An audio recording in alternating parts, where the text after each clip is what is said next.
ಅದೇನೂ ಇರಲಿ. ಇವತ್ತು ಮೆಲ್ಲಕ್ಕೆ ನಮ್ಮ ಸತೀಶ್ ಅವರು ಸಹ ವಿಚಾರ ಮಾಡ್ತಾ ಇದ್ದಾರೆ. ಸಮೀಪ ಬಂದಂಗೆ DCC ಬ್ಯಾಂಕ್ ಇನ್ನೂ ಒಂದು ತಿಂಗಳದ ರೀ, ನಾವಿನ್ನೂ ರಾಹುಲ್ ಜಾರಕಿಹೊಳಿ ಅವರನ್ನು ಫೈನಲ್ ಮಾಡಿಲ್ಲ ಅನ್ನುವಂಥ ಮಾತನ್ನು ಮಾತಾಡ್ತಾ ಇದ್ದಾರೆ. DCC ಬ್ಯಾಂಕ್ ಚುನಾವಣೆಗೆ ಇನ್ನೂ 1 ತಿಂಗಳು ಇರೋ ಸಮಯವಿದೆ. ರಾಹುಲ್ ಜಾರಕಿಹೊಳಿ ಸ್ಪರ್ಧೆ ಬಗ್ಗೆ ಇನ್ನೂ ತೀರ್ಮಾನ ಕೈಗೊಂಡಿಲ್ಲ. ಯಾಕೆ ಈ ಮಾತು ಬಂತು? ಭಾಳ ಸೂಕ್ಷ್ಮವಾಗಿ ಗಮನಿಸ್ಬೇಕಾಗ್ತದೆ. ಯಾಕಂದ್ರೆ ಎಲ್ಲ ಕಡೆ ಯಾಕ್ರಿ ನಿಮ್ಮ ಮಕ್ಕಳ ಏನ್ರಿ ಮತ್ತೊಬ್ರು ಇಲ್ಲ ಕೇಳುವಂಥ ಪ್ರಶ್ನೆ ಇರ್ತದೆ ಇಡೀ ಜಿಲ್ಲೆ ತುಂಬ. ಇನ್ನುಳಿದ ಯಾರು ನಾಯಕರು ಇಲ್ವಾ, ಮತ್ತಾರು ಕಾಣ್ತಾ ಇಲ್ವಾ, ಎಲ್ಲರೂ ಕೇಳುವಂಥ ಪ್ರಶ್ನೆ ಆಗಿಬಿಟ್ಟಿದೆ. ಇವತ್ತು ಲಕ್ಷ್ಮೀಬಾಯಿ ಹೆಬ್ಬಾಳ್ಕರ್ ಅವ್ರಿಗೂ ಇದೇ ಪ್ರಶ್ನೆ ಮಾಡ್ತಾ ಇದ್ದಾರೆ.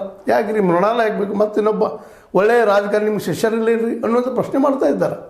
ಜನ ಎಚ್ಚರಗೊಳ್ತಾ ಇದ್ದಾರೆ, ರೈತರು ಎಚ್ಚರಗೊಳ್ತಾ ಇದ್ದಾರೆ. ಇದು ಸಂತೋಷದ ಡೆವಲಪ್ಮೆಂಟ್.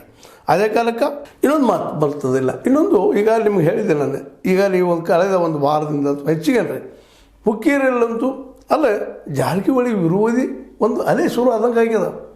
ಪ್ರತಿ ಹೆಚ್ಚು ಕಡಿಮೆ ಎಲ್ಲ ಹಳ್ಳಿಗಳಲ್ಲೇ ನಾವು ಕತ್ತಿಯವರ ಬೆಂಬಲಿಗರು ಅಂತೇಳಿ ಜೋರ್ದಾರಾಗಿ ಅವರು ಪ್ರಚಾರ ಮಾಡ್ತಾ ಇದ್ದಾರೆ. ಜನ ಸ್ವಸ್ಫೂರ್ತಿಯಿಂದ ಅಂತ ಹೇಳ್ತಾ ಇದ್ದಾರೆ ಅವರು, ನಮ್ಮ ಕತ್ತಿ ಕಡೆಯವರು. ಅದು ಸ್ವಸ್ಫೂರ್ತಿಯಿಂದನೋ ಅಥವಾ ಕತ್ತಿ ಬಣದವರು ಅಥವಾ AB ಪಾಟೀಲ್ ಬಣದ ಹಂಗೆ ಮಾಡಿಸ್ತಾ ಇದ್ದಾರೋ ಅದು ಬೇರೆ ವಿಷಯ. ನಮ್ಮ ಸತೀಶ್ ಅವರು ಅದನ್ನ ಹೇಳ್ತಾ ಇದ್ದಾರೆ. ಅದ್ರ ಜೊತೆ ಇನ್ನೊಂದು ಮಾತು ಹೇಳ್ತಾರೆ ಅವರು. ಈ ಪ್ರಶ್ನೆ ಕೇಳಿದಾಗ ಅವ್ರಿಗೆ ಎಲ್ಲರೂ ಹಾನಿ ಮಾಡ್ಲಿಕ್ಕೆ ಇದ್ದಾರಲ್ಲ, ಈ ಪ್ರಮಾಣ ಮಾಡ್ಲಿಕ್ಕೆ ಇದ್ದಾರೆ, ಅವ್ರಿಗೆ ಹಾಕ್ತಾರೆ ಹೋಟ್ ಅಂತೇಳಿ ಹುಕ್ಕೇರಿಯಲ್ಲಿ. ಮತ್ತು ಇನ್ನೊಂದು ಕಡೆ ನಮ್ಮ ಏನಪ್ಪ ಅಂತಂದ್ರೆ ಬಾಲಚಂದ್ರ ಜಾರಕಿಹೊಳಿ ಅವರು ಹುಕ್ಕೇರಿ ಒಬ್ಬ ವ್ಯಕ್ತಿ ತಮ್ಮ ಬೇಕಾದ ವ್ಯಕ್ತಿ ಕಡೆ ಹೋದಾಗ ಅಲ್ಲಿ ಪ್ರಶ್ನೆ ಮಾಡಿದಾಗ ಅವರು ಸೂಕ್ಷ್ಮ ಹೇಳಿದ್ರು ಹುಕ್ಕೇರಿ ನಮ್ಗೆ ಕಷ್ಟ ಆಗ್ಬೋದು ಅನ್ನೋ ಮಾತಾಡ್ತಾ ಇದ್ದಾರೆ.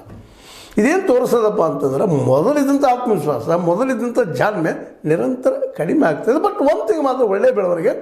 ಜಾರಕಿಹೊಳಿ ಅವರ ರಾಜಕಾರಣ ಹಳೆದು ನಾವು ನೆನಪಿಸ್ಕೊಂಡಾಗ ಹೌದು ಹುಂಬ ರಾಜಕೀಯ ಕಾರಣ ಇತ್ತು.